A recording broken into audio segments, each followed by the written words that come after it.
So the military game plan is changing now in the fight against Islamic State in Germany and in the United States. And we want to do a transatlantic look at the new strategy. And tonight I'm joined here in the studio by retired Bundeswehr Colonel Wolfgang Richter. Mr. Richter, it's good to have you with us. You were one of the architects of the post-Cold War German military. So we're glad that you could come and talk with us tonight. And in Washington, our correspondent, Richard Walker, is standing by. He's been monitoring events that have been happening in Washington, particularly at the Pentagon today. It's good to have you as well, Richard. Let me ask you, Colonel, Germany is now becoming a military player in the fight against ISIS in Syria. Is it going to make a difference? I think first, Germany sends a strong signal of solidarity to France. It sends a strong signal that Europe is able to respond to a terrorist threat. And in military terms, of course, it makes a difference. But I want to also say that Germany has been a partner in the political coalition against the ISIS already for some time. And Germany was training the Peshmerga warriors, for example, against the ISIS threat. Now it makes a significant military difference because Germany now also provides military assets. But do you think, as a military man, do you think what was decided today by the cabinet is enough? I mean, there are some critics who say there's not a strategy, you're giving too little, you could actually make the situation worse because you're not giving enough. I think what Germany decided now is much more than was expected by many before, in Germany certainly, but also in Europe.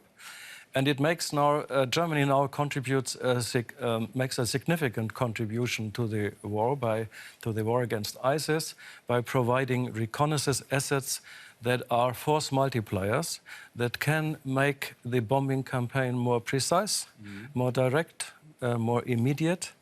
And it will, of course, increase the picture on the ground and then contribute to a more successful campaign. What is important is to embed it in a political strategy, as you said. But you would, though, as a Bundeswehr man, you would give your blessing to what has been approved today. Absolutely, but one should not only look at this contribution in military terms. It is a political signal, as I said at the beginning. Yeah. It is a signal of solidarity, and it is a big change in the policies of Germany, so it makes a difference. And it's also a change in the policy of the United States. Some people are saying, Richard, what we've been seeing happening today in Washington, the announcement coming from the Pentagon, are we looking at the Obama-Syria IS policy finally crystallizing? Yeah, well, Brent, what we've seen today is Barack Obama's two top military officials, Defense Secretary Ash Carter and Chairman of Joint Chiefs of Staff Joe Dunford. They've been on Capitol Hill testifying about the strategy against Islamic State. And they say that they're taking new steps to, as they put it, intensify and adapt the military campaign. Now, the most tangible announcement that they had related to special forces in Iraq, that announcement made by Ash Carter. We have a clip of that. Let's just take a quick look. Okay. In full coordination with the government of Iraq, we're deploying a specialized expeditionary targeting force to assist Iraqi and Kurdish Peshmerga forces and put even more pressure on ISIL. These special operators will, over time, be able to conduct raids, free hostages, gather intelligence, and capture ISIL leaders. This force will also be in a position to conduct unilateral operations in Syria. Richard, what there's no are we... word on how large that force is going to be. Go ahead.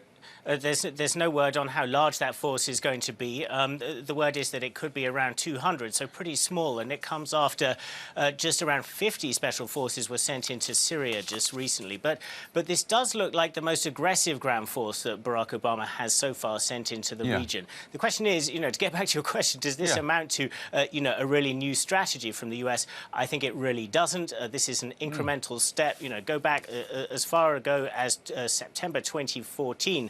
you had the then chairman of the Joint Chiefs talking about this kind of move as a distinct possibility as the campaign went ahead. So I think that we have to see this as really just a relatively small incremental step. Small incremental step. Colonel, would you agree? I mean, what has changed is that the Pentagon is saying now you've got American forces that can act unilaterally. They're not going to have to consult with the Peshmerga forces, for example. That is new. Isn't that just complicating the mission even further from a military standpoint? The mission as such is complicated already because we have so many states involved that pursue different interests. So what is necessary is to coordinate the military action on the ground and, as we said at the beginning, to embed it in a political strategy that can work.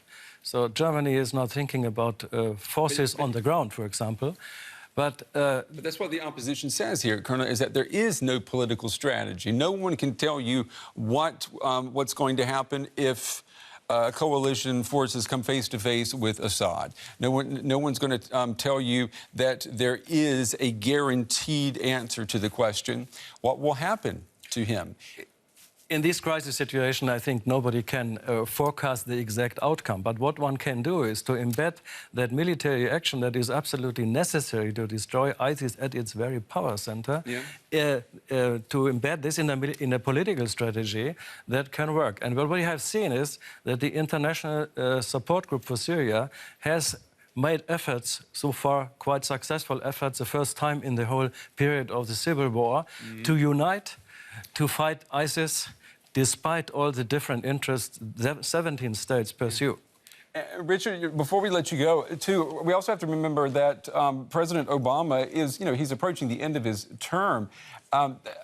Isn't there a feeling there in Washington that everyone's just kind of hurry up and waiting for a new administration to come in and then to do something?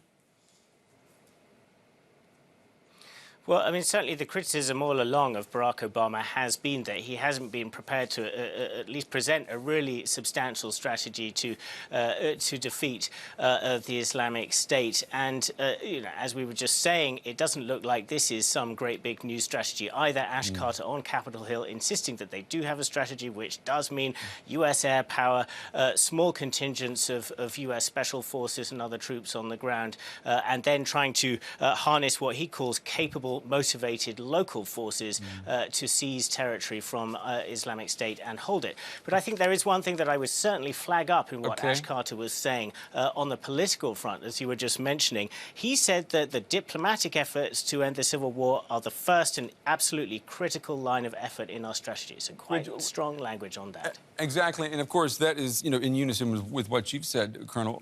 Quickly, before we let you leave, this decision today made by the cabinet in Berlin, does that mean that German soldiers could fall on a battlefield in Syria or Iraq? Absolutely. We can never exclude that. And even if pilots are in a relatively safe setting on the way over a hostile territory, anything can happen. That means Germany also provided search and rescue services to return those pilots if something goes wrong. But the risks are limited since Germany, as others said as well, is not inclined to send ground forces. We have to have a ceasefire in Syria first and unite the Syrians against this ISIS threat. We're going to have to wrap this up. Richard, thank you in Washington. And Colonel Richter, thank you very much for coming in. We certainly appreciate your time and your insight. Thank you very much. Thank you for the invitation.